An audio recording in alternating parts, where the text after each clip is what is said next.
Welcome, ladies and gentlemen, for the very first annual of the Michigan mock draft of the 2025 season. I am joined here by my fellow draft experts. You may know him, and you definitely love him, John D'Adamo in the house. John, how are we doing? Go Blue! I'm freshly back from Ann Arbor.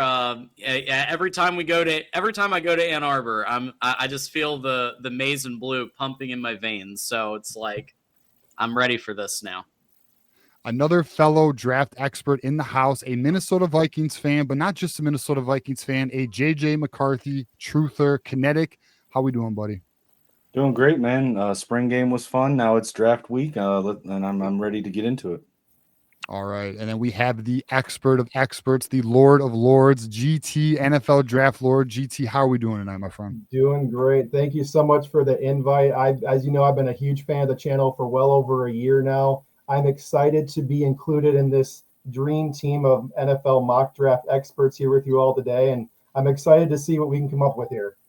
Absolutely. All right. So we're going to pull the draft up and take a look and get it kind of going here. But, before we start the draft, I guess we can kind of talk about what does this draft class look like? And there's a lot of tie-in talent, obviously, a lot of good players, but we all know, being a Michigan channel, there's a lot of Michigan Wolverines who could be drafted very highly in this draft. GT, do you have any thoughts on that before we get started here?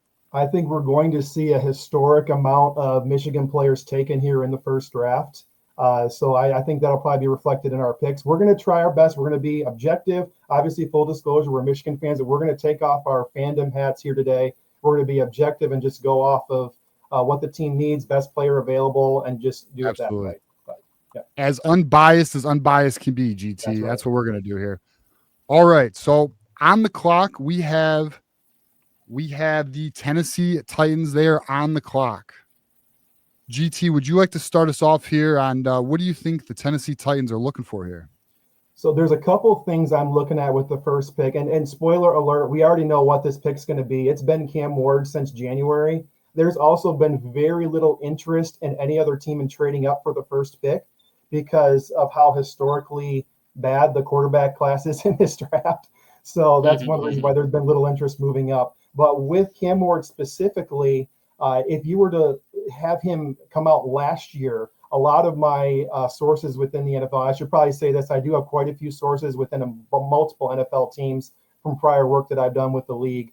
Not all teams, but most teams. And they speculate if he would have come out last year, he would have been the 6th or 7th pick or 6th or 7th quarterback taken in last year's draft. And now we're looking at him being the number 1 overall pick.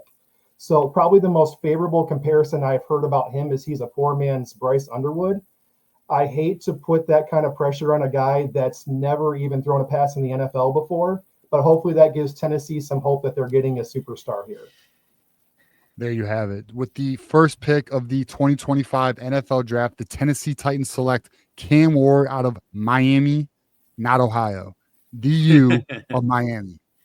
Now, with our second pick here, guys. Well, real quick, let's comment. Can we comment on this? So Ward, great. Obviously, a weak quarterback class. He led the nation, though, in passing touchdowns, 39 across the regular season and postseason. Second in passing yards behind Syracuse's TJ's guy, Kyle McCord. Yep. Fun fact there. He is very great playmaker. He thinks on his feet. And obviously, I think he could beat out Will Levis right now. But also, he passed the passing record for Division I passing touchdowns. He got a new Division I record. He earned it through partway through the Pop-Tarts Bowl to earn his 156th career touchdown passing Case Keenum. So this happened. So the Pop-Tarts Bowl was for more than just eating the mascot this year. There was a major record broken. Well, it is a prestigious bowl, John. So it's good to see such prestigious records being broken in prestigious bowls. Connect, did you have any final thoughts before we move on to our Cleveland Browns pick? No, I mean, the thing with Cam Ward, like John said, it's a pretty weak quarterback draft class this year. Cam Ward is the best of the bunch. He's no JJ McCarthy, but had JJ been in the draft this year, he would have been the clear number one choice. But with no other QBs in the class, I think Cam Ward is the best bet for a team like the Titans, who desperately need a QB better than Mr. Mayonnaise, Will Levis. So I think this is a good pick here. Yeah, definitely. A team like Tennessee does wish there was a JJ McCarthy in this draft. On to the Cleveland Browns. We all know the Cleveland Browns are in the pit of misery. Some would argue purgatory. And they are stuck with a Deshaun Watson problem. But they do have a Myles Garrett. And I think there's a very interesting selection potentially ahead of the Cleveland Browns here. GT, our fellow NFL draft lord, what is your thoughts on the Cleveland Browns selection and who should they take? Well, full disclosure, I don't technically have any direct connections with the Browns. And that's kind of by design. I think if I did, I'd probably be dumber as a result of it. It is in Ohio. They're a complete dumpster fire of an organization. Just like the Titans, they have no identity. I was kind of hoping they would get Justin Tucker so they could at least be the all-massage team. But I don't know if at least they could have an identity in that regard. But it doesn't look like that's going to happen. So the number one guy on my board is Mason Graham. And for his sake, I hope this does not happen. But we're just going to assume – I think we should assume that Cleveland's not going to screw this up. And they're just going to take the best player available in the draft in Mason Graham. There you have it. The second pick of the 2025 NFL draft. It is Mason Graham out of Michigan. Yep. John? Cleveland.com. Even Cleveland people are saying that Mason Graham is the Cleveland Browns' best pick, not only because of his 320 pounds frame, but also he has that combo of size and movement skills. And let's face it, we all saw it. We covered it on Michigan Postgame Live after Michigan defeated Ohio State for the fourth time in a row. So some Ohio people are seeing Mason Graham take out 2-3 guys at once and realizing maybe for their Cleveland Browns, that's the pick that they need, admitting that their rival actually is the best and picking Mason Graham number 2. Well, listen, Cleveland knows who daddy is. So they selected Mason Graham here. It is interesting how many Michigan players do get drafted to Ohio teams, whether it be Cincinnati or Cleveland. Mm-hmm. We see another one go here. Kinetic, did you have any final thoughts before we move on to our next pick? Yeah, I mean, the Browns, they have a long history of selecting high and really just not utilizing talent that they get. They've done it with multiple quarterbacks over the years. They did it with another Michigan man in Jabril Peppers. It took him leaving Cleveland to really start shining in the NFL. But I think with Mason Graham here, it's a pretty surefire pick. He's a former wrestler. He understands leverage better than almost anybody in the draft. You pair him up with Myles Garrett. With his explosive first step, he's got a really good speed to power ratio conversion. He's just as close to a can't miss as you can get for a pass rusher. I really thought the Browns might go QB here, but they did re-sign Joe Flacco, so I think they're pretty set at the QB position this year. So I think this is probably the best pick for them in the draft. This is the best prospect in the draft. They will not be able to screw him up. Excellent analysis there, Kinetic. We are going to move on to the next pick in the 2025 NFL draft, and that is the New York Giants. And they have some needs here, GT. Can you go into what you feel would be the best selection for the New York Giants? And what player do you think that they land here?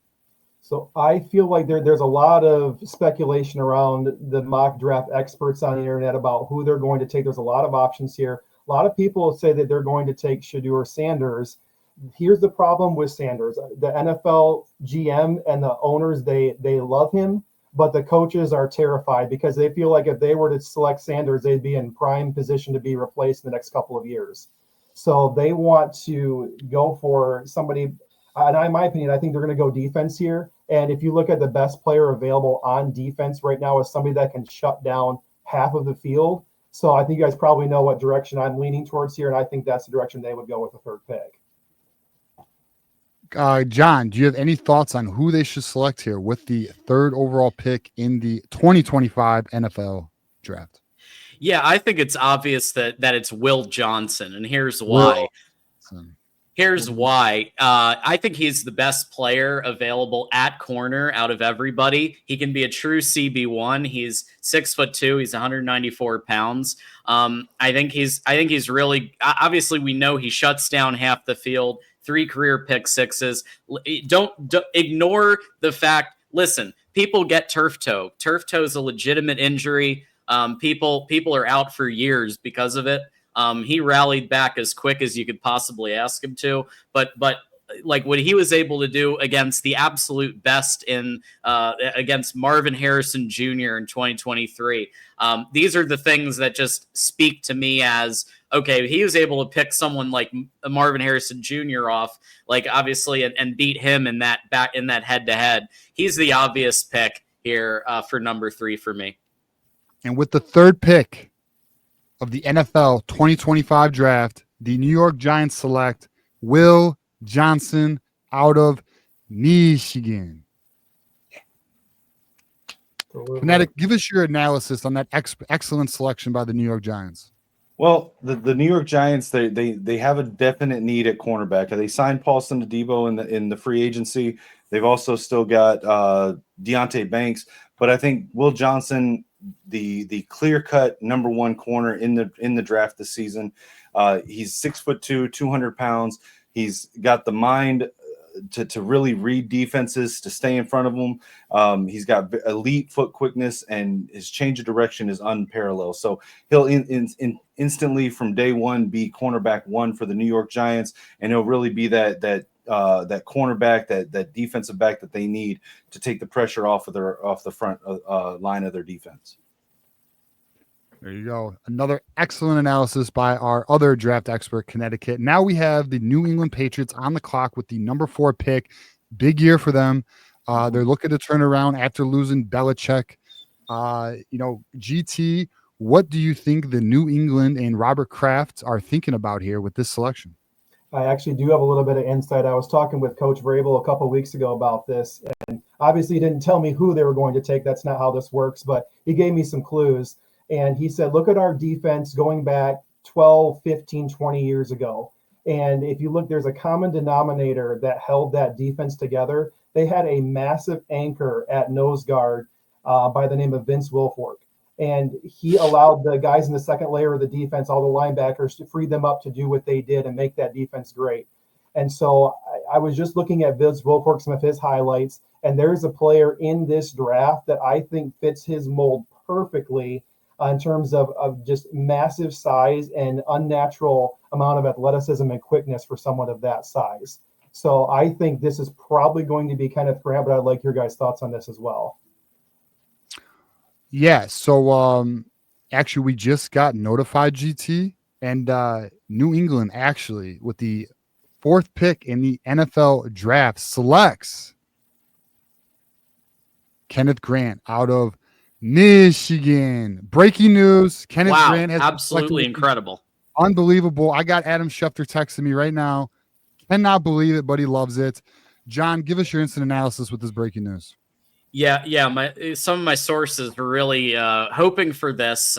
Great pick, obviously. Able to shut down, really create kind of shut down gaps in those run defenses. But more importantly, he is somebody who obviously had to come from some adversity. He was able to start every single game in 2024, and you saw what he could do against some of the toughest competition that Michigan faced in 2024. And of course, with Ohio State being able to shut some of those guys down on their offense. So I'm definitely thinking that Kenneth Grant is going to be a slam dunk for them. Kinetic, any thoughts on this surprising but understandable selection at the 4th overall selection of the 2025 NFL draft? Absolutely. I mean, the New England Patriots, they run that 3-4 defense. They've got the edges set with Christian Barmore and with the recently signed Milton Williams. But in the middle, at the nose tackle, the best they've got is Kyrus Tonga, Eric Johnson, and Jaquelin Roy. Throw them out with the bathwater. They got Kenneth Grant here. He's He's not only big enough to take up space, he's got a rare combination of quickness and speed with his size, so he can fill the gap as a nose tackle, but he can also run up the middle, pressure the quarterback in the pocket, and really change the entire game from that position.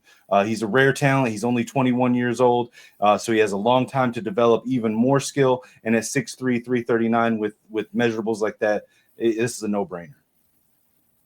Absolutely. I think it's a genius pick, and it is the beginning of the turnaround for the New England Patriots. Now, the Jacksonville Jaguars, who's actually my second favorite team in the NFL because it is my AFC team. They are the Detroit Lions of the AFC. I am a big fan of the players that they draft. Unfortunately, it does not seem to be working out for them, but that is hopefully going to change today. GT, what do you think they're going to do down in Jacksonville? They have a major selection here that they're hoping helps turn around the franchise. Well, the biggest thing they need to help turn around this franchise is they need to get more weapons for Trevor Lawrence. I do think that Trevor Lawrence can be he is their franchise quarterback. I think he can lead them to possibly even a Super Bowl appearance. He just needs more weapons around him. And it's pretty obvious who the best weapon is available right now in this draft. I think this is going to be Colston Loveland. This gives him not only a down the field threat as a tight end, an excellent, underrated blocker, but also a huge red zone target that he's been missing. So I know they went with a receiver last year. If they get him plus Loveland, pair them together, I think they're going to be in fantastic shape moving forward. Yeah, they have Brian Thomas, major addition. They need another pass catcher. John, what are your thoughts on the potential selection in the fifth pick of the 2025 NFL draft? Who do you think that they get here? Yeah, well, I think that, Colston Loveland showed what he could do, not only as a blocking tight end, but in the receiving game. Colston Loveland was Michigan's best receiver, despite being a tight end and not a wide receiver, with 56 catches, 582 yards, and 5 touchdowns, despite having to deal with 3 different quarterbacks. And a lot of question marks at that position. But I also do think his blocking ability will help him out at somewhere like the Lions. And so I think that, he's going to have a massive upgrade at quarterback. This is the type of weapon that you need. Absolutely. And you know what? I am getting a phone call right now. And let's see who it is. Jacksonville Jaguars have selected Colston Loveland. Can you believe it? The Michigan Wolverines have now, unbelievable. The Michigan Wolverines have broken the program record for most players drafted in the first round, and that is 4 players drafted in the first round. Colston Loveland to the Jacksonville Jaguars. To the Jags. Hey, Shermore's got to be loving it, boys. With the 6th pick at Kinetic, any final analysis about that excellent selection by the Jacksonville Jaguars? Well, yeah, I mean, this is the easy to project pick here. They let Evan Ingram, their tight end, leave to Denver in the free agency this year, and they've as yet have not replaced them. They've got Brenton Strange, Johnny Munt. That's not going to cut it. Here you get a 6'5", 240-pound tight end who can line up at tight end. He can line up at the slot. He's a mismatch against linebackers or safeties, either one. No matter who you put on him, he's going to get open. He's been the number 1 tight end in college for the last 3 years, without a doubt. Tyler Warren, who it's Colston Loveland. Jaguars got the best tight end in the draft. Absolutely. Now we have the Oakland Raiders with the 6th pick in the 2025 NFL draft. Big selection here. We have our friend and legend Tom Brady with major influence of the team. You got if you want to be a winner, you got to get a winner. So you get a Michigan man. GT, what are your thoughts here on the direction of the Las Vegas Raiders? Well, there's going to be some weeping and gnashing of teeth in the Raiders draft room once Loveland's off the board, because they would have loved to have taken him and tear him up with Brock Bowers, and they would have ruled the AFC for the next 10 years if that would have happened. But instead, they're looking at, once again, best player available. And I think edge rusher Josiah Stewart's probably the best player available on the board right now. If you look at, you'd have 2 Michigan men on both ends of that defensive line. Max, I know he's Eastern Michigan, but he is still a Michigan man. And you put him with Josiah Stewart. You've got 2 Michigan men on both ends of that, with Max Crosby, the legend, Josiah Stewart, soon to be a legend in the NFL. And I think there's no quarterback in the league that's going to be safe with that, Tim. I don't care if you have 2 all-pro tackles. You are not going to be able to stop both those guys on any given play. Absolutely. And Tom Brady just texted me personally. He says, without a doubt, Josiah Stewart is the selection for the Oakland Raiders. Let's go, boys. That is now, 5 in a row for the Michigan Wolverines. Yeah. Yep. Jerome Moore is building a factory. Josiah Stewart to the Oakland Raiders. John, give us your analysis here on the selection by Tom Brady and co. Well, as they say, the autumn wind is a Raider and is a Pirate, and you know what do Pirates need? Pirates need quickness. Pirates need that bulk to be able to plunder the booty. And I gotta say, this guy, he's got a 4.7 40, but his weight, his 86.2 rating on NFL Draft Buzz for as opposed for the linebacker position. I think he could be an edge. I think he could be a lot of things for this team, and so I think there is exactly what the Raiders need in this role. There you go. Kinetic, final thoughts here before we move on to the New York Jets' next selection. Yeah, I mean, coming into the draft, you heard a lot of people saying they were concerned about his height, that he was a little undersized to play the defensive end position. But if you watch the tape matters a lot more than measurables. If you've produced on tape, I care more about that than measurables. He's explosive. He was by far the best pass rusher in the college game this last season. And you pair him up on the other side of the line with Max Crosby, and their pass rush is going to be unbeatable this year. All right, so let's take a look at the New York Jets now with Aaron Glenn as the head coach, kicking Aaron Rodgers to the curb. One might think maybe they go quarterback here. Maybe they want to shore up the defense. Or maybe they are looking to get a Sonic and Knuckles combo, just like they had in Detroit with David Montgomery and Jahmyr Gibbs. GT, the NFL draft lord, what is your thoughts on what the New York Jets are thinking and who do they pick? Well, I like what you're thinking on this pick, TJ, Sonic and Knuckles combo. Look at who AG had to go up against in practice the last 2 years every single day. He wants to build that kind of combination for himself. They've already got the Sonic in Breece Hall. He's already there in place. Now they need the Knuckles. And think of a running back who smash mouth football can run you over, run through you, and he actually gets stronger as the game goes on. Look at the fourth quarter of the Ohio State. Look at the fourth quarter of the USC game. I think this is Khalil Mullings, and if you have him and Breece Hall, and even the Ravens defense is going to be trembling in fear when they see that tandem in the backfield coming against them. With the 7th selection of the 2025 NFL Draft, the New York Jets select Khalil Mullings out of Michigan. Incredible Run here for the Michigan Wolverines here, guys. John, what do you think about this run by the Michigan Wolverines? What is going on here? Do they realize what we've all known for such a long time, that Michigan is an NFL factory? John, what's your thoughts here? Listen, if there's one thing you know about Khalil Mullings is he's gonna punch in, he's gonna go to work day in and day out. Somebody who overcame a lot of people saying, oh well, he's a linebacker, he's gonna come in and run the ball. Well, he proved everybody that he was not only capable of running the ball, but that he was capable of being the primary running back in 2024. He's a workhorse back. Obviously, he's got a decent weight there, 226, 6'2", and I think he's going to be a great addition to the program here. Kinetic, final thoughts here before we move on to Carolina.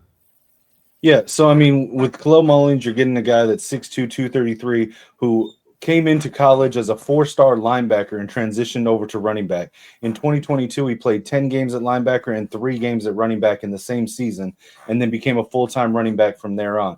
He's not going to get you the pretty yards. He's not going to be doing any of those spinning jumps over people's heads or those little fancy yards, but he'll get those ugly yards. You need 3 yards, he'll give you 5. He's a perfect back to pair with Breece Hall. Absolutely. So here we go. We have a fellow community member of the Michigan channel, Nick. His favorite team is the Carolina Panthers. let's pray for Nick. He's going through hard times. But they are picking 8th overall in the 2025 NFL draft. And what are we thinking here, GT? I mean, there's a lot of options on the board. I mean, Bryce Young obviously needs some support on the offense. They have a lot of holes. Where do you think they're looking right now?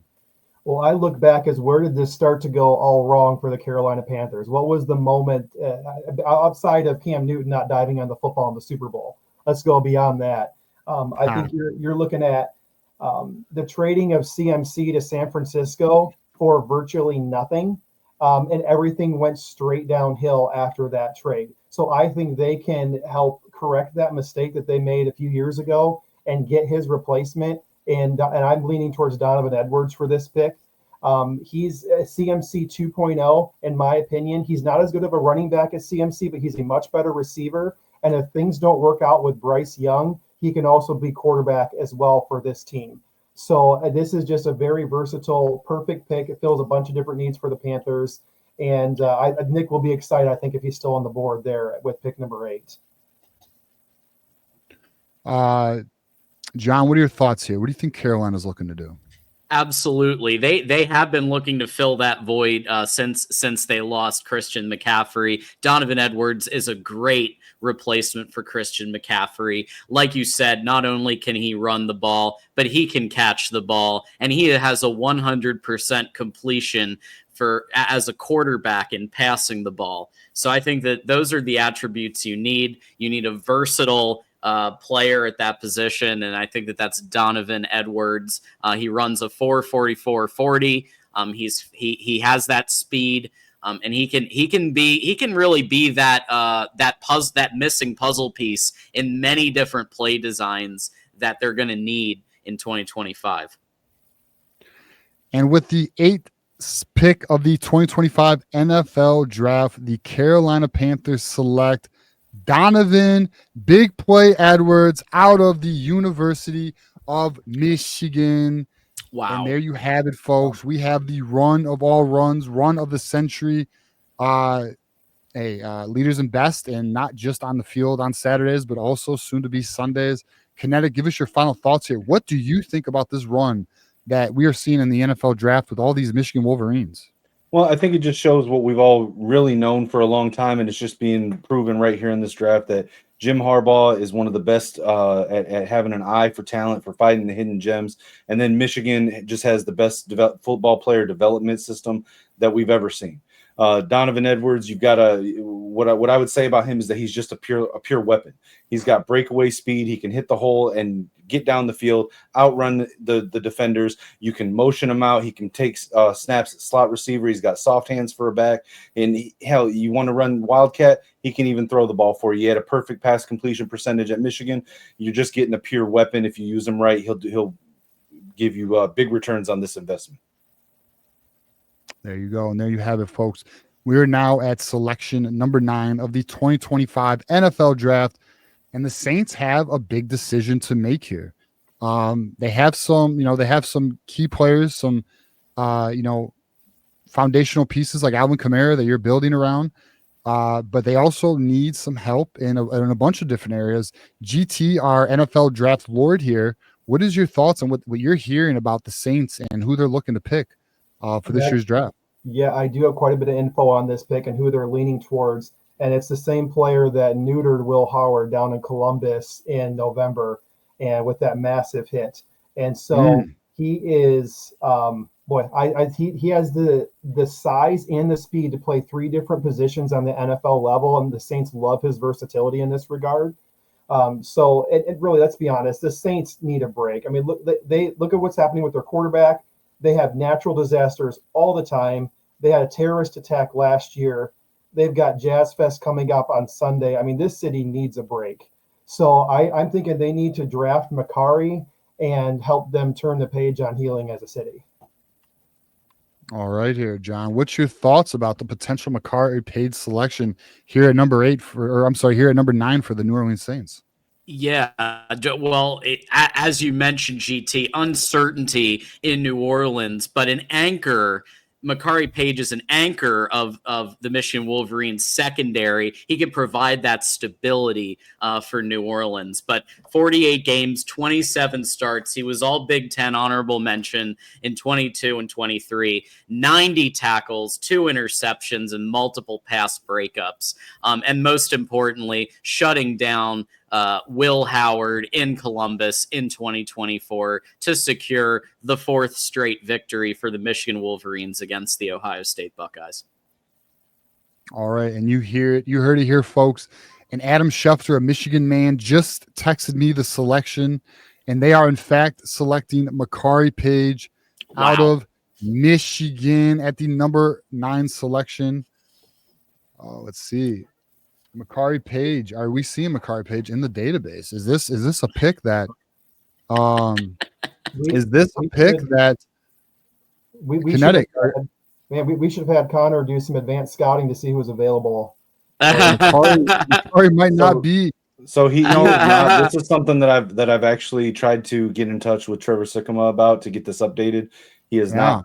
He's been off the ball on this. He has not gotten it updated. I tried to let him know that Makari Page might go higher than what they were expecting, but he is not in the PFF database. You know, you have the Saints here doing smartest guy in the room, making a big play here, strategic play, and unfortunately, PFF is limiting us here. So, I mean, I guess we could. Yeah. What are we thinking here, GT? Do we just give him like obviously they don't want Travis Hunter, but are you thinking we should go that direction? Or what's your thoughts here? Safety? What if we just gave him a safety and just put those through as a placeholder? Placeholder, exactly. All right. Unfortunately, we will give. How about this? We will give him Kevin Winston, Kainoa Winston's brother. Is it cousin or brother? I believe it's his cousin. Cousin? Close enough. Penn State will get a look. No, you know what? I don't like that. I don't like Penn State getting some flowers right here. Let's go with Iowa. Iowa always puts out good DBs. Do we agree? Yeah, DBU too. Yep. Absolutely. Yeah, Iowa. We'll give Iowa their flowers there. They're going to Castro, number 9, to the New Orleans Saints. Let's look at our 10th pick here. We have Chicago. Kinetic, obviously, this is a team that is not warm and close to our heart, but dark, cold, and hatred-filled fan base that we don't like. GT, what are your thoughts here on what Chicago is looking for? Big spenders in free agency, not a lot of results on the field. What are they looking to do to change the direction of this franchise? By the way, F. Ben Johnson. Yes, I am. I'm concerned for the Lions and Vikings' sake with the direction the Bears are heading. Not only with getting a good, with a really good head coach, but if you notice their change of approach, they're no longer drafting and building from the outside in. They're building from the inside out. And so I was actually talking just a couple of weeks ago with Declan Doyle, who's the new offensive coordinator there, and they are very high on Miles Hinton from Michigan. They think he can be a day one starter at 4 different positions on the offensive line. So they absolutely love his versatility, and that fits the philosophy the new philosophy they have under Ben Johnson, now building from the inside out and doing things the right way so they can be competitive in the division. Yeah, and you know what? Caleb, paint my fingernails Williams does need protection. We don't want to see him getting too dirty. So what do? You get an offensive lineman from O-Line U, and that is Miles Hinton with the number 10 pick in the 2025 NFL draft out of Michigan. Another one. I mean, it's just amazing what's going on here in this draft. Obviously, if Michigan just had a couple positions this year, I'm pretty sure we would see a different national champion, and it isn't a red team. Probably an amazing blue team. Anyways, moving on to the next team here, we're going to do the San Francisco 49ers. They are in a bit of a turbulent time. They are not able to sign guys because of the cap situation. They might be on the decline, some are saying. GT, what do you think they need to do here to potentially maybe turn things around in San Francisco? So bear with me for the next 2 or 3 minutes. There is a lot to unpack here. I have multiple connections within the 49ers organization, and just kind of set the table for what they're thinking, as you alluded to, TJ. Let's go back to a couple seasons ago in the Super Bowl. There was a pivotal play. I think it was 4th and 1 in overtime, where an Ohio State defensive end thought he knew better than his coaches, abandoned contain, and let Mahomes literally walk for a first down. And that not only cost him the Super Bowl, it also cost Steve Wilks his job. So they thought, hey, we're only one play away from being Super Bowl champions. Let's run it again next year and see what happens. Well, that happened. They had a lot of injuries. Everybody else in their division got better. So it was just a perfect storm, and they ended up finishing last in their division instead of being a Super Bowl contender. So now they're officially at a crossroads. What do we do here? Do we do the definition of insanity and do the same thing over and over again, expect different results? Or do we kind of break it down a little bit and do some retooling and maybe lose for a couple years? That way we can build it back right, fix some of our salary cap issues, and move forward from there. Well, they decided to go with the oil change as opposed to an engine overhaul. They're going to do a retooling here. They're not going to run it back. And you can see with some of the people they've already released, they are going to be retooling. And an opportunity has come up recently where they can take a player in the first round that will help them with this short-term tanking operation. And Jack Sawyer has been reaching out, Jack Sawyer and his agent, to both Shanahan and to Lynch. I just had this confirmed the last couple of weeks. And he is begging them to take him with the 11th overall pick. And as we all know, his lifelong dream is to have a pair of golden pants. And that is something that being a 49er will allow him to have. And he's even said he's going to go, he's gone on record, he will play for free if he can get a pair of golden pants as compensation in exchange for the 49ers massively overreaching and taking him at 11.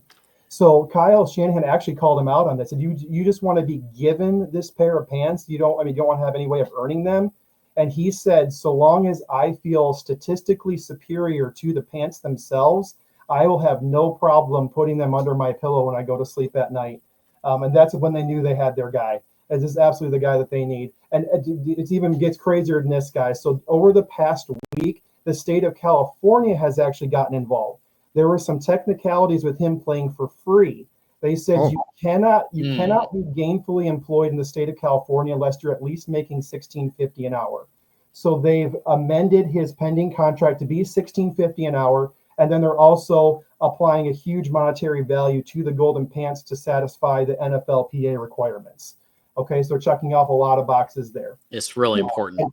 It is. And I know I'm going to get roasted by the Michigan fans in the comments for taking an Ohio State Buckeye player here before, while there's still Michigan players on the board.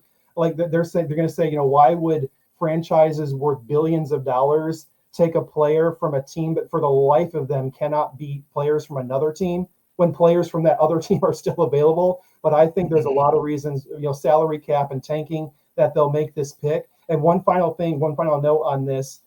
People would say this is just bizarre behavior on behalf of Sawyer. Why is he acting this way? Why would he be willing to work for so little? He said he made plenty of money with Ohio State before and after NIL was legal, so he's good in the money department. And also, if you notice, I know we all watched the game last November. Look at his antics before and after the game. There is definitely something wrong with this individual. I know a lot of people, not just Michigan fans, are speculating that he's on some type of steroids or performance-enhancing drugs. So given how he tackled or tried to tackle in the fourth quarter of that game, I think we can rule out anything in the enhancing category, and we can safely conclude that this guy has severe cognitive impairments. So this gives San Francisco, and I'll close with this. This gives San Francisco a unique opportunity to help someone from the special needs community. And I have looked, and Jack Sawyer, if he's taken by the 49ers, he would be the first member of the special needs community to be taken in the first round of the draft since Andy Katzenmoyer back in '99. Incredible. So this is a historic pick, the first person this millennia to fit that criteria. John, what is your thoughts about this demand for some gold pants? I mean, he didn't get them in his time in Columbus. He had flags planted, no gold pants. There's obviously something psychological going on here. Listen, there's a motivation out there for everybody, and gold. It sounds like gold pants is the motivation for Sawyer. I think this is a great pick to help with the tanking operation. He can help in two areas. One, he can help lose games, but number two, he has connections with the legislature and connections with people to prevent the other team from celebrating So when the other teams do win, then he'll be able to make sure that they keep some integrity, quote unquote, at the 49ers. Interesting. GT, have you heard about any clauses in the contract that no one is allowed to plant any flags if he's a part of any of these games? He is asking for that, but he said it's more important to feel statistically superior to your division rivals than to actually beat them on Sundays. So he basically sounds like he's just going to walk off the field after they lose. And if he contains the same way that Bosa does, they're going to lose a lot of football games this year. Kinetic, any thoughts on these rumors of Jack Sawyer going to the 49ers? Yeah, so the 49ers, we know that the city of San Francisco, DEI is very important there. So they decided to bring in Jack Sawyer on a top 30 visit. I think it was maybe a week before last. He does give them a decent floor as far as a guy with the measurables.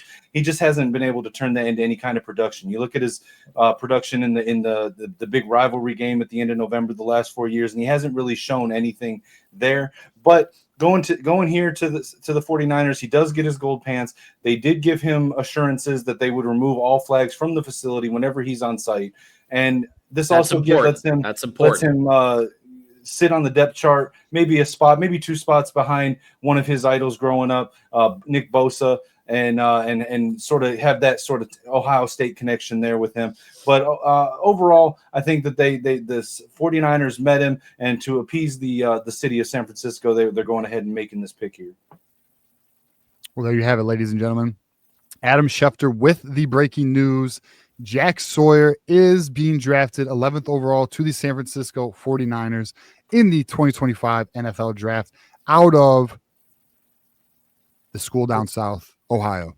Well, I do have one more thing I want to add regarding legislature. I am petitioning my U.S. congressman to make it a felony to not plant the flag in Columbus if you win. That's important. So I'm going for that. I mean, with J.D. Vance as the VP, I don't know if we're going to get much traction during this administration. But like the old saying, you miss 100% of the shots you don't take. So, and if you're Ohio State basketball, 80% of the shots you do take. So I'm going to keep pushing for this. Interesting. Well, we know our not so much friends down in Ohio like to do the legislative game because they can't do it on the field. So, I mean, GT, all support on our end for that. Let's look at the 12th pick of the 2025 NFL Draft. We have the Dallas Cowboys on the clock. GT, what are you hearing here? So, Jerry Jones is currently in year 30 of a 50-year rebuild. He has said he is all in on the destruction of this franchise. He said that a couple years ago. I think there is still a cornerback on the board that is available. I don't know if he's available on the list selection, but if you look at a guy who shut down half the field against Ohio State and Columbus, I think he almost had a pick six as well.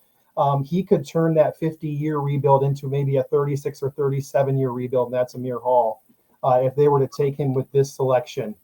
So I look at it, they have one of the least exciting head coach hirings of the past decade in Brian Schottenheimer. If you look at the hype around Ben Johnson and Schottenheimer, it's almost non-existent. I polled over 1,000 Cowboys fans, and most of them said they would have rather have had Marty. So they're not in a great spot right now. So I just got this in breaking news from our stats and research team. Amir Hall is not in the PFF database because unfortunately, too many Michigan players have been drafted, and Ohio State fans, what is this?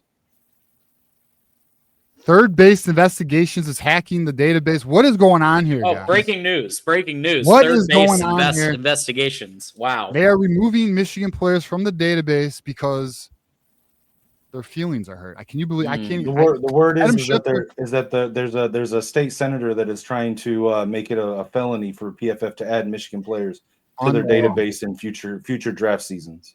Unbelievable, but believable. Doesn't surprise me.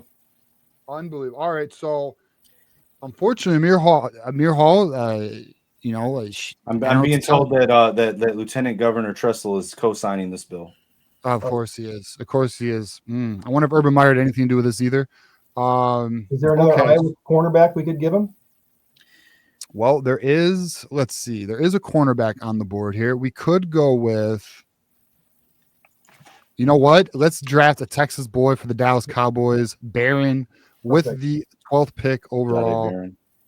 Jade Barron. I know our friend Matthew Miller would appreciate that one. He better do his team better handle business week 1 of the 2025 college football season. But let's move on to the next selection here. So we have the Miami Dolphins with the 13th overall selection. GT, any thoughts on the direction of the Miami Dolphins? So if the draft plays out the way we're projecting, this is going to be a really bad scenario for the Dolphins. They're going to try and trade out of this position because now they're in a position where they have to reach for someone. So I think that they're laser focused right now on getting colder weather players because they're I think 0 for their last 50 in cold weather games, and since they play against 3 cold weather teams in their division, they need to fix that. So I would not be surprised to see Abdul Carter go here, the edge from Penn State, just because they want to get that guy that can play. I hate to see a Penn State guy go this early, but if they can get a cold weather guy, I think that'll pay off huge dividends at the latter half of the season, which is where they've struggled. And you have it, ladies and gentlemen, Abdul Carter with the 13th overall pick in the 2025 NFL draft out of the Penn State University. We'll see how they do this season, boys. Word is that they should be pretty Carter, good. Being drafted to the Miami Dolphins, he'll join his former teammate Chop Robinson, who they drafted last year. So he'll be able to play opposite him at the outside linebacker edge position. Yep. Well, maybe Abdul Carter can play for a potential winner because he wasn't going to do that under James Franklin. We will see if Miami can get it together. I do know Tyreek Hill is having some issues down there. We'll see if they can get that figured out. On to our next pick, guys, as we are getting towards the middle of the draft and the clock is ticking. We do have the Indianapolis Colts here with the 14th overall selection. GT, any special insight here? Not really. I would love to see them selfishly get a Peyton Manning type of replacement to restore them to their glory days. There is no Peyton Manning in this year's draft. Let's just be honest. They all came out in last year's draft. So I would not be surprised to see them go quarterback here, but I'd obviously lean towards your guys' insight too, what you thought for this pick. Kinetic, as one of our other strong experts in this area, what are you thinking the the Indianapolis Colts are going to do with this selection? So all the intel that I've been getting is that they are they brought in Daniel Jones to have to initiate a QB battle in camp with Anthony Richardson. They want to get whoever comes out of that battle ahead a new pass catching weapon. So I believe that they will likely go with Tyler Warren out of Penn State. They missed out on Colston Loveland. I think they're kind of going to scramble in panic mode here and want to pick up the next tight end on their board, even though he is a ways down the board from Colston Loveland. They don't want to end up with nothing.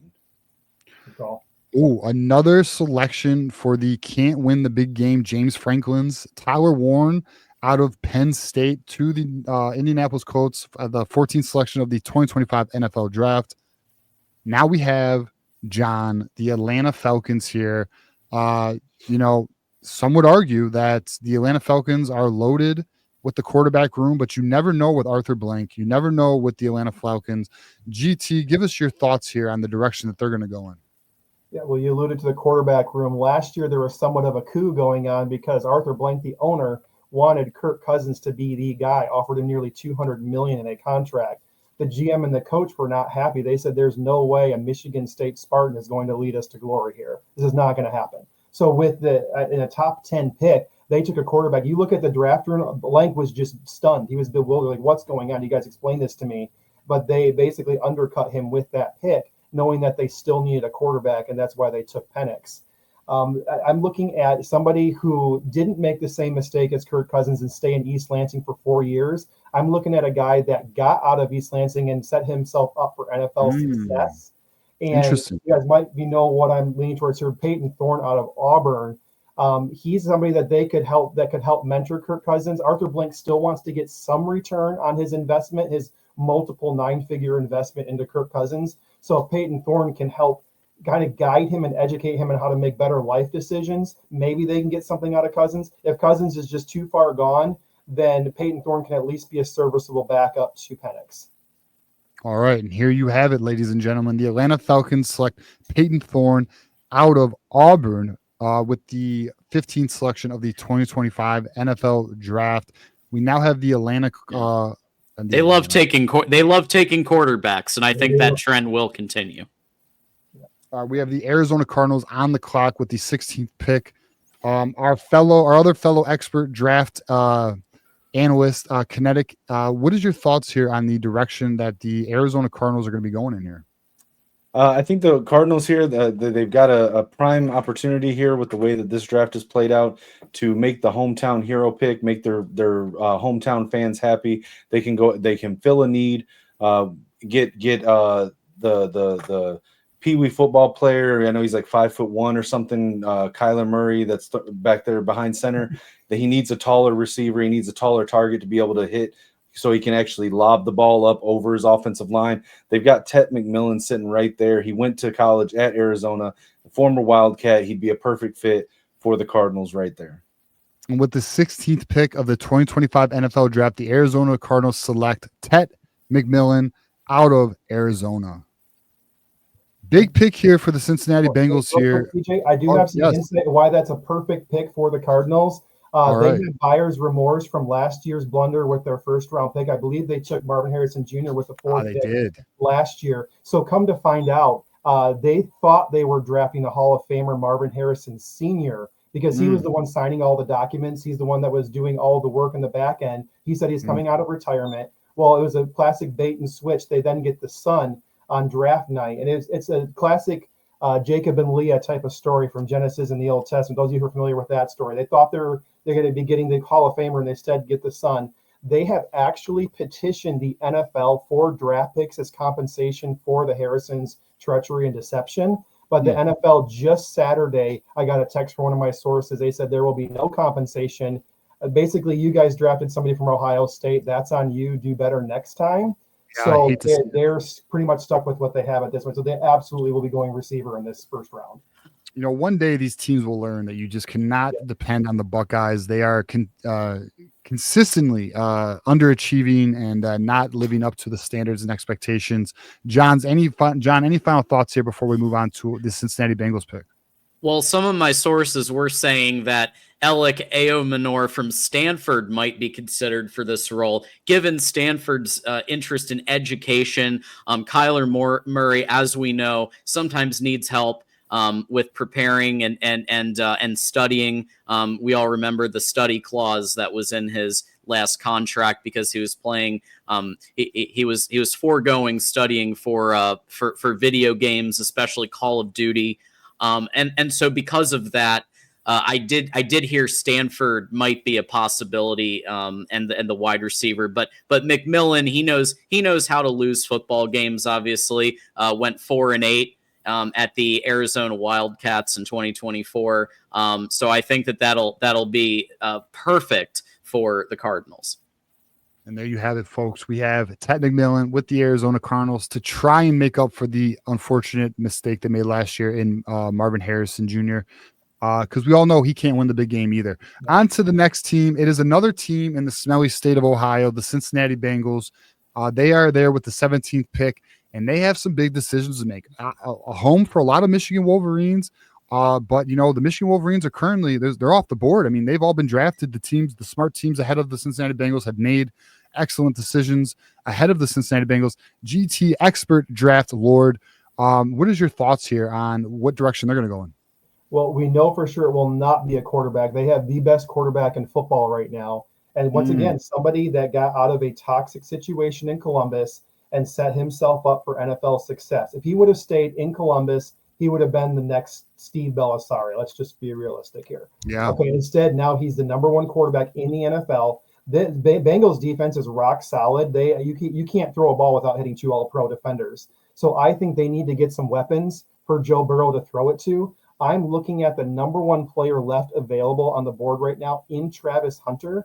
Since they do not need help on defense, I think they move him to receiver. Many people have called him a poor man's Charles Woodson. So I think that's one of the highest praises I've heard of anybody coming out of college in the last 20 years. So I think that they take him to play receiver in this situation. And there you have it, folks. The Cincinnati Bengals with the 17th overall pick in the 2025 NFL Draft. Travis Hunter to help out Joe Burrow to potentially get that smelly team out of Cincinnati back into the playoffs. And maybe they can actually start the year on the right track. To be determined. John, any final thoughts here on that selection? Yeah, the Bengals are notorious for putting players in the wrong positions and putting players in and drafting maybe not the best players. Well, in this case, they're going to take the player that won the Heisman for being a dual threat on both defense and offense, and they're going to stick him just on offense. And I think that's exactly the direction that the Bengals like to go, and I think that's perfect for their culture and the way that they do things at Cincinnati. Yeah, it's interesting logic down in the state of Ohio. Kinetic, we have the 18th pick here with the Seattle Seahawks as our other fellow draft expert with us today. What is your thoughts on the direction of the Seattle Seahawks? I mean, with the Seattle Seahawks, their biggest hole is their offensive line. They got Coach Mike McDonald in there now, and they just signed Michigan man. They did. It's a Michigan Another man. Michigan man. They do have one good offensive lineman on roster, and that's Oluwatimi. But aside from him, they don't really have anybody there to protect their new quarterback and Sam Darnold. So I think that here they're going to go with an offensive lineman. Now, I would say that the best available for them would probably be, they probably look at Calvin Banks, because he's a guy that can move from to either tackle position or to guard. He played at Texas as a tackle, but has spent time at all the other offensive line positions. You pair him up with Oluwatimi, be able to move him around based on the play that's being called, and he might just be able to give Sam Darnold the 18 seconds he needs in the pocket to drop back and make a pass. And there you have it with the GT. Do you have any insight on what you're hearing by the Seattle Seahawks? I absolutely love Kinetic's pick in that situation. It's absolutely what they need. And Michigan legend, he let us know how bad Don Brown actually was when he became our defensive coordinator. And so we are forever in debt to him. And I love his approach to the draft. You take the right people, don't necessarily, reach for a certain position, which is what the Tennessee Titans have to do. They're valuing a position over a player by taking Cam Ward number 1. But he has very similar approach to Brad Holmes, and I think it's going to pay off big dividends for them. And there you have it with the 2025 or the 18th selection of the 2025 NFL Draft. The Seattle Seahawks select Kelvin Banks out of Texas. With our next pick here, we have the Tampa Bay Buccaneers. And we have a resident on this panel who just so happened to live not too far from the Tampa Bay Buccaneers, just so happens to be a fan of the Tampa Bay Buccaneers. John D'Adamo, the other expert on this panel. What is your thoughts on the direction of the Tampa Bay Buccaneers here? Yeah, so the Tampa Bay Buccaneers obviously are pretty set at receiver. They're set at quarterback. They of course have Baker, Shake and Bake Mayfield, who originated the flag plant in Columbus back in 2017. What they do, what I have found that they've needed a little help with in the past is running back. I think that Ashton Jeanty would be a fantastic pick for them. It would help them shore up that side so that when they're throwing to the all-time wide receivers, they can now balance it out with that run game as well. I like Ashton for that role at the Tampa Bay Buccaneers. And there you have it. Our expert Tampa Bay Buccaneer draft analyst selecting Ashton Jeanty, who should have won the Heisman, but did not win the Heisman. Kinetic, I know you do that too. Kinetic, give us some thoughts here on Ashton Jeanty, who's going to Tampa Bay Buccaneers. I mean, I think it's a great pick. I think he's the best pure talent player in the draft this year. He should have been the Heisman winner. He got robbed because of all the hype from Dion promoting Travis Hunter. But he's going to show himself to be the next LaDainian Tomlinson in the league. And short of having his own Heisman, we're going to pair him up with Baker Mayfield here, and we're gonna put him in a backfield that previously was headed by 2024 rookie Bucky Irving, but he can take a back seat because now you got Jeanty. He's the guy that nobody can tackle, so it's a no-brainer here to pick for the Tampa Bay Buccaneers. And there you have it, Ashton Jeanty to the Tampa Bay Buccaneers. Now we have with the 20th pick in the 2025 NFL Draft, we have the Denver Broncos here. There's a lot of good talent on the board. GT, any thoughts on the direction here for the Denver Broncos? I think they're probably going to be looking at the best player available right now would be Will Campbell. They need to solidify that offensive line. I think they really have something with Bo Nix working as a quarterback, and Sean Payton. That the Broncos did a very smart thing in siding with the coach over the player. They knew they had a legendary coach in Sean Payton, somebody who Dan Campbell came through, obviously, so we're very familiar with his coaching style.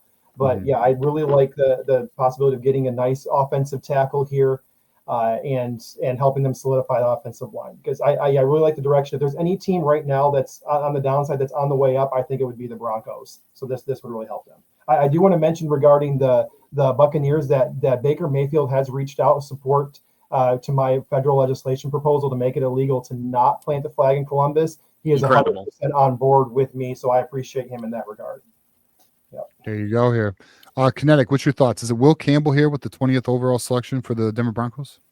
I could see him doing that. I also could see him going for a wide receiver like Luther Burden to give a target for their for Bo Nix. Luther Burden is a great target for those short behind line of scrimmage passes that Bo Nix likes to throw. We know he doesn't have the arm strength to actually push the ball downfield, but Luther Burden would give him a good target there. But you can't throw the ball if you don't have time in the pocket. So the pick with the offensive lineman definitely would be a viable pick here as well with Will Campbell. All right. Adam Schefter actually just texted me the selection. Michigan man, Adam Schefter. It is, in fact, Will Campbell to protect Bo Nix and make sure that they can solidify that offensive line for the Sean Payton offense. Congratulations to Will Campbell of the Louisiana Tigers. We have the 21st pick here of the Pittsburgh Steelers. GT, give us your thoughts in the direction that the Pittsburgh Steelers are going to be going with here. So I do not have direct connections with the Steelers any longer, but I have heard through the grapevine they're going to be looking at the best defensive player available. So I think Starks would be a good pick. Nolan's also a very good pick here potentially. I think they just want to restore their identity of having that nasty defense that they've been somewhat lacking over the last few years. And if they can bring that back, they can be Super Bowl contenders again. Kinetic, thoughts on the Pittsburgh Steelers selection here and the direction that they go in? So there was a lot of speculation that the Steelers might reach for a quarterback here. I did get word that they were, while Denver was on the clock just now, that they were trying to reach out to Will Howard. However, they could not get a hold of him. Word is that he's at a birthday party right now, but none of his teammates showed up, and we were unable to get a hold of anybody there with him. So I believe that they will go with Malachi Starks here as a pivot and as sort of a backup selection, since they were not able to get their quarterback on the phone. Yeah, yep. So Adam Schefter is in fact texting me right now. John Diadamo, what do you think about the potential Malachi Starks selection for the Pittsburgh Steelers? But let's also get your thoughts on Will Howard not being available because he's at a birthday party that no one is attending. Well, I think that's just par for the course for Will Howard. Sometimes he likes to have these kind of esoteric, kind of unique events where he's there by himself, and then he likes to just have the whole room, because there's just so much aura, right, quote unquote, for him. But he likes to sit in the silence like Aaron Rodgers. Exactly, he's an Aaron Rodgers type with the meditation, and with also talent, right? and also I was a little surprised because Walter Nolan at Ole Miss knows what it's like to get close but no cigar when it comes to big games and getting into the playoffs, and the Steelers are, as we know, always kind of out in the first round of the playoffs. So I thought that was actually a really good potential move there. But Starks might wind up being the pick. Let's find out. Yeah, Adam Schefter has texted me the details of the selection. It is Malachi Starks with the 21st overall selection of the 2025 NFL Draft of the Pittsburgh Steelers. Malachi Starks out of Georgia. I am told, though, that he will not be driving himself out of fear of speeding tickets and the potential endangerment of traffic. So he will be getting a private plane to Pittsburgh, and we will make sure no one's life is in danger because you know how Georgia rolls. Kirby Smart, do better. With the next selection, we have a very interesting one. We all know a man warm and close to our hearts, the legend himself, Jim Harbaugh. GT, what is your thoughts here on the direction that Jim Harbaugh, one of the best minds in football, one of the best coaches in football, far better than Urban Meyer, who couldn't hack in the NFL. What's your thoughts on the direction that he's going to go in? So I love what they've been doing so far this offseason. I hate to use another Old Testament reference, but they've gotten the sin out of the camp and they've cleansed that room. They had 2 Buckeyes that were weighing them down with Dobbins and Bosa. They got rid of both of them. That's going to allow them to just kind of heal as a city and as a franchise. Smart. Cleanse the culture and kind of it really help fix things that are going on there. So they have a lot of different opportunities. I think they're going to probably take a wide receiver. And I really like, I like Burden. I know Kinetic mentioned him earlier. I think Burden could be a really good selection for them. And so it fits a big need for them. I know Harbaugh doesn't necessarily like to take receivers, but if you have a talent like that, that's available at 22. And once again, you're rebuilding the culture. I think he's a really good culture guy too. So yeah. I've actually gotten some intel here. Apparently, Jim Harbaugh has had a long conversation with new Michigan offensive coordinator Chip Lindsey, and based on his recommendation, I believe that Jim Harbaugh is going to select his favorite position on the roster, running back Omarion Hampton out of North Carolina. He's got a great combination of size, explosiveness, and lower body strength. He can definitely be that productive slasher type of runner that Harbaugh likes. So I feel that we'd be looking at a North Carolina to LA connection here via Chip Lindsey at Michigan. Very interesting. We know Jim Harbaugh loves his running backs. Oh, where'd GT go? Oh no, damn it! Third base investigation strikes again. GT has lost connection in the draft. What is going on here? You know, they hack the practice footage. They hack the databases, and they're always telling on the NCAA. Who knows what's going on here? But we will continue, and the show will go on as GT will, I'm sure, is working very hard to get back into the draft. And it appears he is on his way back, but we'll see. Omarion Hampton does appear to be the pick. Adam Schefter is texting me the results right now. Omarion Hampton is the pick. John, what is your thoughts here about Jim Harbaugh consoling with Chip Lindsey on the Omarion Hampton selection with the 22nd pick of the 2025 NFL draft? Well, obviously, I thought it was very smart to remove the Buckeyes. You know, if you're looking to win games, having Buckeyes on your team really isn't the way to do that. I think it's a great pick. You know, he needs a strong, sturdy running back. You know, to complement what Justin Herbert's doing in the pass game. So I like the pick here. Absolutely. Yeah, I mean, so you got to remember also Omarion Hampton. He's a decorated player. I mean, he's 6 foot 220. He has ideal size, but he also was named North Carolina Gatorade Football Player of the Year and Mr. Football in the state of North Carolina. So he's always had that talent from high school, college, and he'll carry that into the pros as well. GT, you will need to unmute your mic. Please tell us about third base investigations trying to get you out of the stream, hacking your internet service. What is going on right now? Are you there, buddy? Check your mic. Oh my goodness. Can you believe it? Third base investigations has completely infiltrated GT's wireless network. What is unbelievable? Unbelievable. I'll be back. No, I heard you. We heard you. We heard you. Okay, good. Okay, yeah, you're good. I even installed a new firewall to prevent his brother from hacking into me. It looks like we're still having issues. So yeah, hackers are always ahead of the protective services. We have called Connor Stallions to kind of help things out here. It seems like he's helping bring things back up. He's looking at things on the back end. We'll hopefully we'll fight fire with Fire GT. We got our people working on it. Yeah. So our next selection is the 23rd pick GT.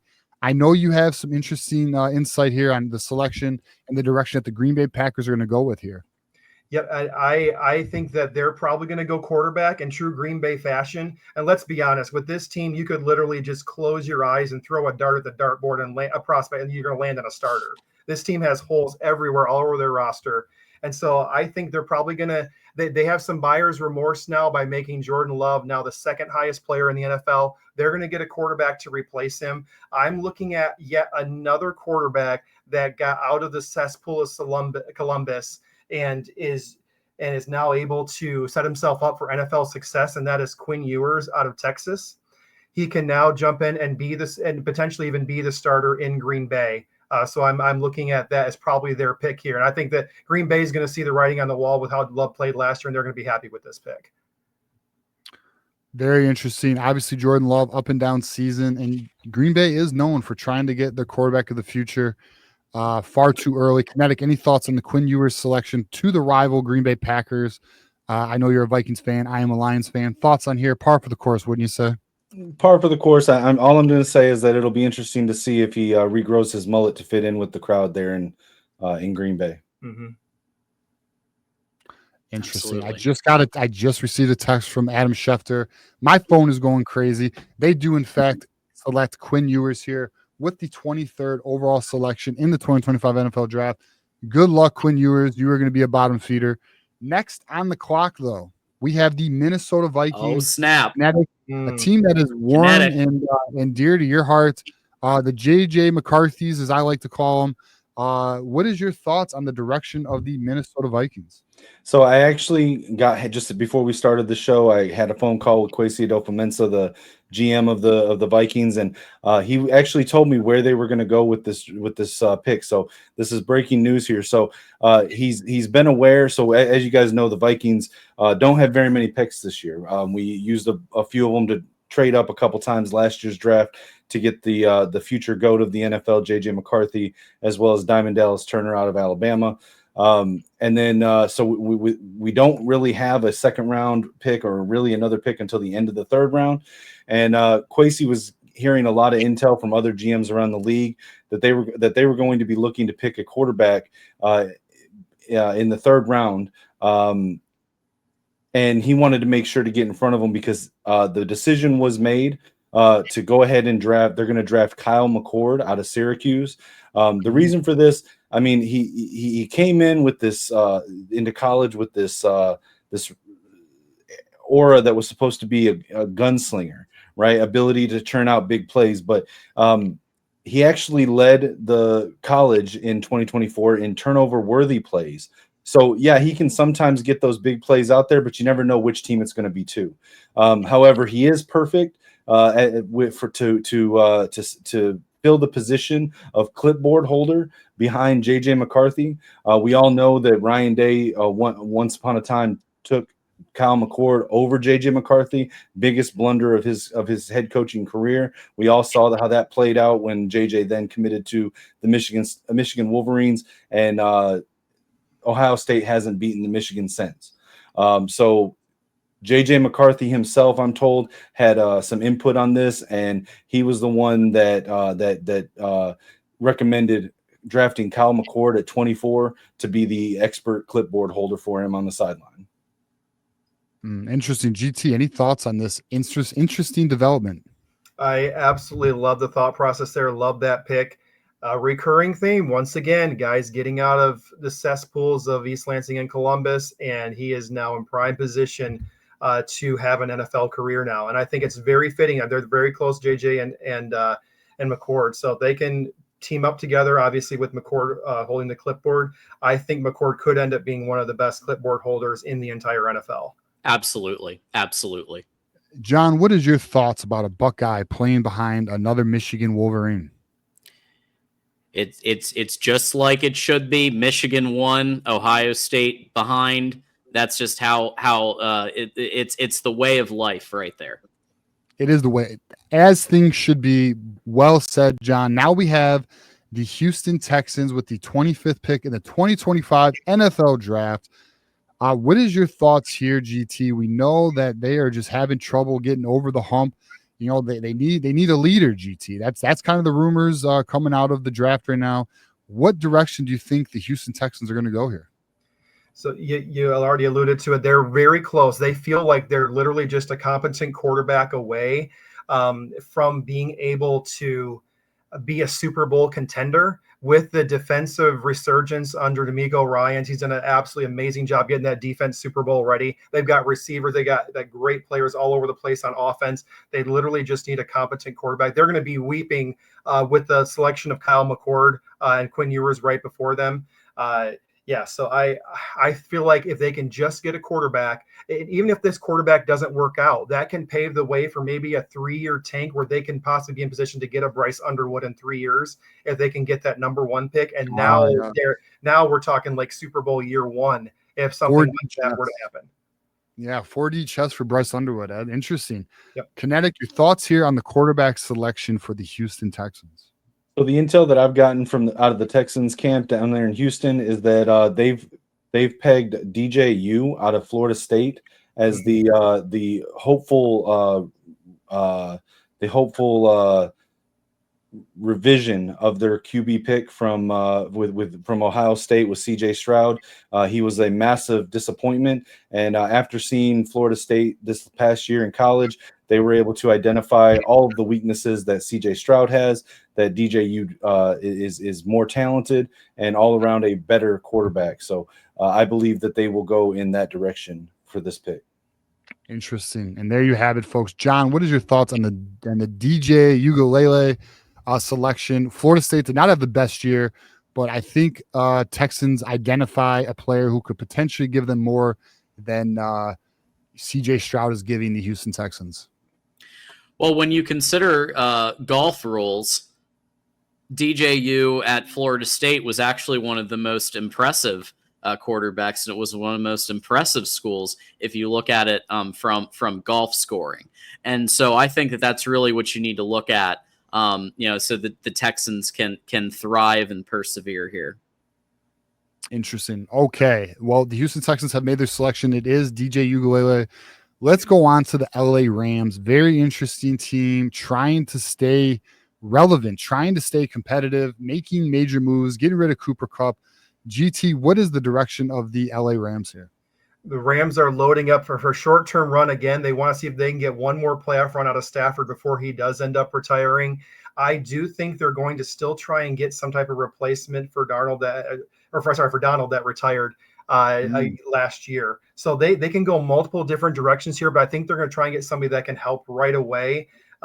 Once again, they're just loading up for the short term because they think they have a team in place that can really make a run. And with the sliding of San Francisco no longer being dominant in that division, they're primed for another division title potentially here for them. And the selection is GT. What are you hearing? I think it's going to be Walter Nolan. Nolan. Yep. So I think that if they can get somebody like that to shore up their D, I think that's going to be a great pick for them. Walter Nolan with the 26th pick of the 2025 NFL Draft. Kinetic, we have the Baltimore Ravens on the clock. What are you hearing coming out of Baltimore? Baltimore, I think they're looking to shore up some of their defense. They're looking for another edge rusher. I believe the pick for them would be who's on my big board. The best edge rusher that's still available would be Mike Green out of Marshall. Mm-hmm. This guy is 6'4", 248. He's a redshirt sophomore. He's only 21 years old, and he's everything that you'd want in an NFL player. He's got elite pass rush and run defensive talent. He's tested in the he was in the 90th percentile in win rate and run stops, and he's got top 50 all around ability. So edge rusher here with Mike Green, I think would be the no-brainer pick.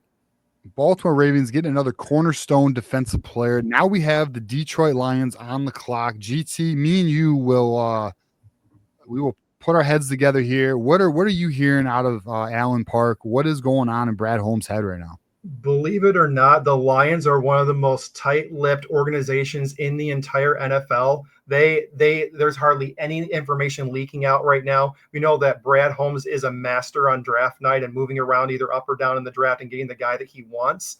I think they can go a couple different ways, but I do think they're probably going to target an edge rusher.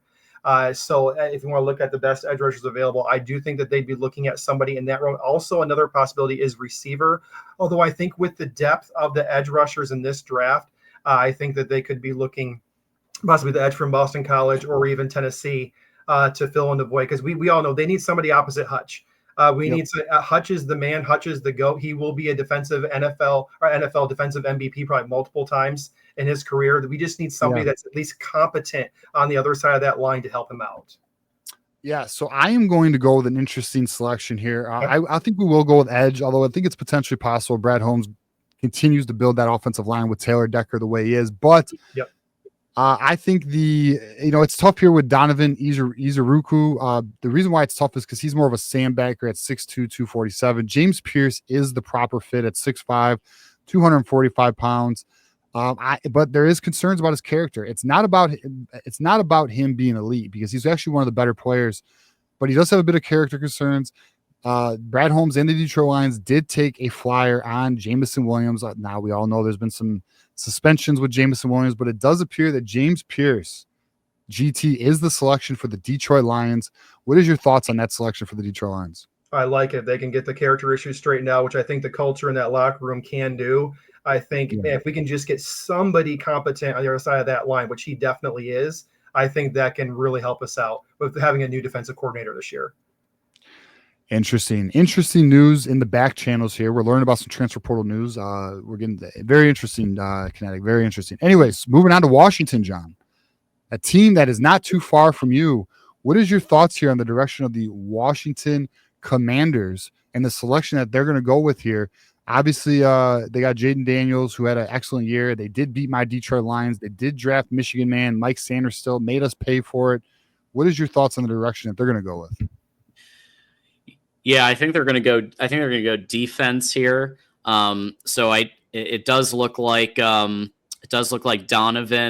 Iziraku from Boston College is still available. I think he's exactly the type of player that they might be looking for. Yeah, Washington's defense was one of the weak points of the team. GT, any thoughts on Donovan Iziraku going to the Washington Commanders? I think it's a great fit. Dan Quinn is a defensive mastermind. If he can shore up that D line, that they're going to get even better down there in Washington. And they need help on defense. Mikey's got about half the field on lockdown right now, but they need some help to help. He can't do it all by himself. So I love the fact that we're looking at defense here. Very interesting. Very interesting. We have the Buffalo Bills on the clock here, GT. What is your thoughts on the direction the Josh Allens are going to go here? I think you've got an absolute stud at quarterback, and Josh Allen. I mean, I'll tune in to watch Buffalo play just to watch him play. I mean, he's literally throwing the ball to himself and catching it. I mean, that's the way he's carrying the team on his back. So I would look either skill position here or possibly offensive tackle. He need to either protect him, give him some more time, let him do his thing, or possibly give him some more weapons as well. So I do like the tackle out of Missouri, Mbala. So he would be a great pick here, but also they may look at taking a skill position player as well. Kinetic, what is your thoughts here on the direction of the Buffalo Bills here? So my thoughts here for the Bills, I believe that they do need defensive help. I don't think that an edge rusher would be a bad pick here, but I think they're actually going to look at their defensive backfield. Their current starting quarterbacks are Christian Benford and Taron Johnson and Dane Jackson. I believe that a immediate upgrade to their defensive backfield would be cornerback out of Ole Miss, Trey Amos, 6'1", 190. He has a pretty much ideal blend of size, movement skills, and he's able to fit into really any scheme. He can play inside, outside. His explosiveness and speed aren't great, but his production on film kind of outweighs that. So I believe that would be the correct pick for the Buffalo Bills at this point. John, you are the tiebreaker. We have Kinetic here with the cornerback pick. We have GT with the offensive line selection. What do you think the Buffalo Bills here do with Josh Allen? Yeah, I think they may go with cornerback, and the reason, obviously, they don't need to shore up much on the offense. It's really all defense here. So I'm thinking cornerback. Trey Amos is the selection. Trey Amos is the selection. Definitely not the Notre Dame Benjamin Morrison. Ole Miss of the 30th selection of the 2025 draft. Trey Amos out of Ole Miss. Congratulations to that young man. I will say this, TJ. I am concerned about the Buffalo locker room with them picking up the Bosa castaway from the Chargers. So I'm not sure what type of influence that will have on their locker room. Very interesting and something we will have to monitor, GT. Now with the 32nd selection of the 2025 draft, a major one, the Kansas City Chiefs. Some would like to say the Swifties, the Kansas City Swifties. What is your thoughts here on the direction of the Kansas City Swifties, GT? So I don't think it's any coincidence that Chad Henne, the Michigan legend, Michigan leader, retires and they all of a sudden stop winning championships. Okay, there is a absolute massive void of leadership. How long can you have Jake from State Farm throw to Taylor's boyfriend and expect to keep winning games? You're going to need to probably go with a quarterback here. Unfortunately, this is where it really hurts with like a Peyton O'Leary and Davis Warren coming back. Because those would be the selections here to help get that Michigan man leadership in the locker room. Since neither of those guys are available, I think you're going to have to take some type of quarterback in this position to help out. Kinetic, what are you hearing out of the Kansas City circles? So what I've heard, so there was some talk of taking Shadur Sanders here, but there is some questions about his actual athleticism and how much of his college career was based on being the son of Deion Sanders. So what I'm hearing is that's most likely would be to replace Chad Henne with another serviceable quarterback, one that has a track record of being able to defeat Ohio State. I believe that they would go with Dillon Gabriel out of Oregon. Dillon Gabriel out of Oregon. John, any thoughts on the quarterback that the Kansas City Swifties will be selecting? Yeah, strong pick with Dillon Gabriel. Like you said, another one who knows how to beat teams, including Ohio State. He has poise in the pocket. He has the ability to get you with his arm, get you with his legs, and obviously to replace an all-star, an incredible quarterback like Chad Henne. Those are big shoes to fill. Maize and blue shoes. And so it's unfortunate we have no more Michigan players on the board, but in this case, Dillon Gabriel I think will suffice. There we go. So we're at the final pick of the 2025 NFL Draft. It is the Philadelphia Eagles, our Super Bowl champions. GT, what are you hearing in Philadelphia circles? What direction are they going to go with to try and maintain their supremacy in the NFL?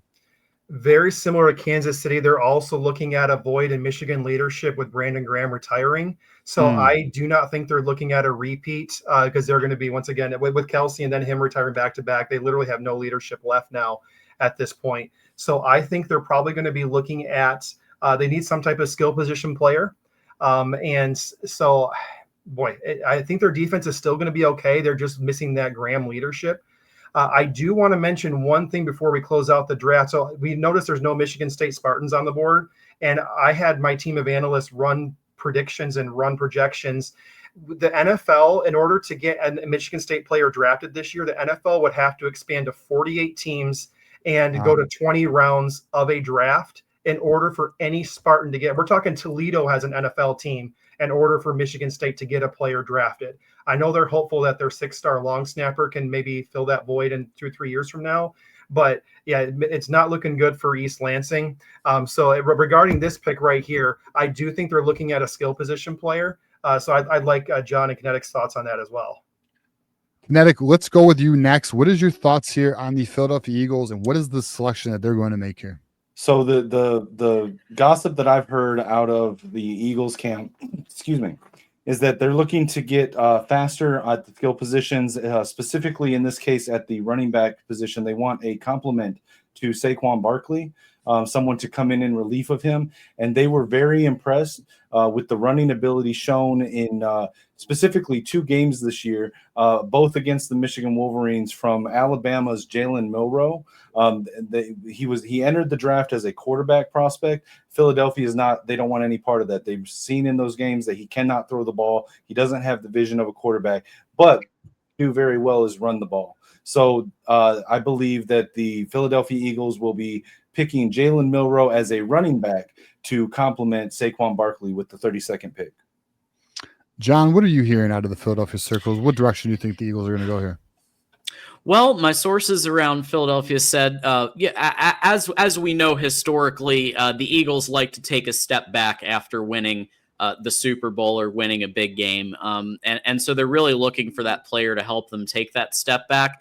Emeka Egbuka would be a perfect candidate. He knows how to lose games. He knows how to be mediocre in the receiving game. And for those reasons, I think Emeka Egbuka is the player to help Philly take that step back in 2025 that they're looking for after winning the Super Bowl. Adam Schefter is texting me right now, and he does, in fact, have Emeka Egbuka as the 32nd selection of the NFL draft. Something about disruption and chaos in the ownership and head coaching circles. Something about they don't really want to win anymore. Crazy quote from Adam Schefter. Emeka Egbuka drafted last overall, and now they're going to analyze our draft, grading our draft.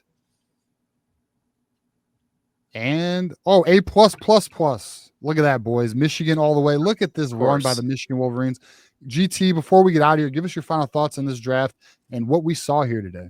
I really enjoyed this process. I'm an NFL draft nerd, as you can tell, so I love going through this with you guys. Hopefully we can make it an annual thing if the fans appreciate, the fans love it. Going through this pick by pick, it felt really good. And then we zoom out like you are now, look at the total body of work. I think this is like the Mona Lisa of mock drafts. Look at all these winners in the top 10. We could do this 500 more times and we wouldn't be able to do it this well again, I don't think. I don't think so. Sometimes perfection happens on the first try, GT. Kinetic, final thoughts here on this draft. I think it looks good. I think it's shaping up to be one of the strongest drafts in recent history. And I think what we're seeing something historical here. Between the 2024 draft and the 2025 draft, we're looking at more than 21 players from the 2023 national champion Michigan Wolverines team being drafted into the NFL. I don't think we've ever seen anything like that, nor will we see anything like that in the future. Mm-hmm. Well, John, they don't call us the leaders and best for nothing. What's your thoughts here on this historic run by the Michigan Wolverines? Yes, I think this is exactly what the NFL needs, an infusion of more winning. And what would be better than taking all of these Michigan players to really not only help these individual teams, but also the sport as a whole. I think it's the tradition of winning that you're going to see across the NFL in 2025. One thing I think we can agree on here today is that the NFL got better today, and Michigan helped achieve that. Guys, I want to thank you for taking the time out of your busy schedules, busy phone calls, text messages, all of it, to do this draft with us here today. And we will be back again next year for another mock draft. And let's just see how these players play next year. Looking forward. It should be a great year. Thank you, everybody, for watching. And you guys can catch the Michigan Wolverines live Tuesday, 8 p.m. with myself and John D'Adamo. And you can catch the Michigan Wolverines call-in show on Thursdays, 8 p.m. Looking forward to that. Hope you guys enjoyed this draft. And as you guys know, it is always, John, go blue. That's right, baby. Go blue.